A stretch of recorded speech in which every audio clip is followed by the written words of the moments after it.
Hi, welcome to Risha kitchen. நாங்கள் இன்றைக்கி சன்னா மசாலா எப்படி செய்கிறேன்னு பார்ப்போம். அதுக்கு நாங்கள் சன்னா டாலை 8 மணி நேரம் ஊற வச்சு எடுத்துக்கொள்ளணும். ஊற வச்சு எடுத்த சன்னா டாலை ப்ரெஷர் குக்கரில் போட்டு அதுக்கு தேவையான அளவு தண்ணீர், உப்பு ரெண்டையும் போட்டு 5 to 6 விசில் வரங்காட்டியும் நாங்கள் அதை வேக வைக்கணும்.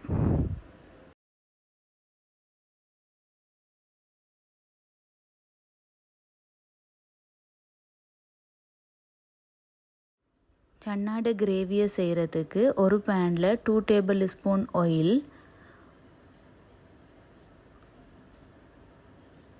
Medium size onion,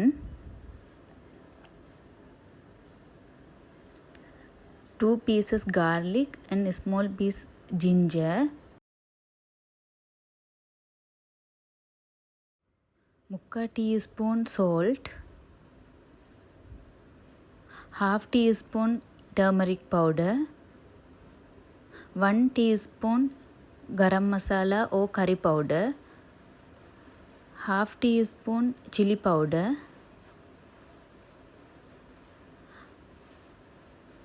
1/2 teaspoon cumin powder. இது எல்லாத்தையும் போட்டு அதோட ரோஸ் ஸ்மெல் போகங்காட்டியும் நாங்கள் அதை வதக்கணும்.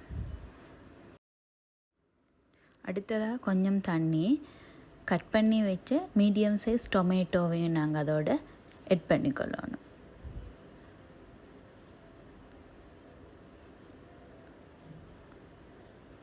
கொஞ்சம் இடக்கிட நாங்கள் கறியை அந்த கிரேவியை கொஞ்சம் செக் பண்ணி பார்த்துக்கொள்ளணும். அந்த கிரேவி குக் ஆகினதுக்கு பிறகு அதை கொஞ்சம் நேரத்துக்கு நாங்கள் ஆற வச்சு அதை அரைச்செடுத்து கொள்ளணும். அடுத்ததாக ஒரு பேனில் 2 tablespoon oil, spices, 2 green chilli, அரைச்செடுத்த அந்த மிக்சர்,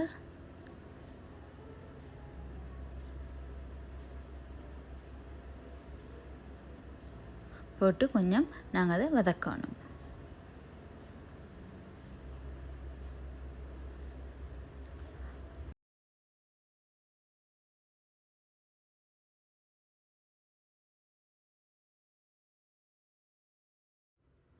அடுத்தது தண்ணியோட கடலையும் போட்டு கொஞ்சம் நேரத்துக்கு அது திக்கான கிரேவியை வரங்காட்டில் நாங்கள் வேக வைக்கணும்.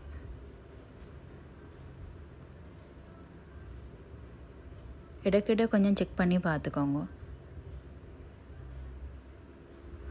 அடுத்தது கொஞ்சம் திக்கான கிரேவி எடுக்கிறதுக்கு ஒரு டிப் ஒன்று என்னென்னா, நாங்கள் கடலையை கொஞ்சம் அந்த ஸ்பூனால் கொஞ்சம் மேஷ் பண்ணணும்.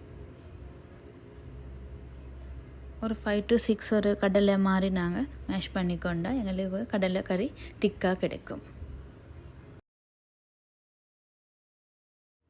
இந்த ரெசிபி உங்களுக்கு சப்பாத்தியோடையோ தோசையோட உங்களுக்கு இதை ட்ரை பண்ணி பார்க்கலும். இந்த ரெசிபி உங்களோட ஃபேமிலி ஃப்ரெண்ட்ஸுக்கும் யூஸ்ஃபுல்லாக இருக்குமெண்டா நீங்கள் அவங்களோடையும் இதை ஷேர் பண்ணிக்கொள்ளுங்க. சப்ஸ்கிரைப் பண்ணாதவங்க பார்த்துட்டு இருந்தால் சப்ஸ்கிரைப் பண்ணிவிட்டு சைடில் இருக்கிற பெல் பட்டனையும் அழுத்தி அதில் ஆல் என்ற ஆப்ஷன் இருக்கும், அதையும் நீங்கள் அழுத்தினா நான் போடுற வீடியோஸ் உங்களுக்கு நோட்டிஃபிகேஷனாக வரும். Thank you so much.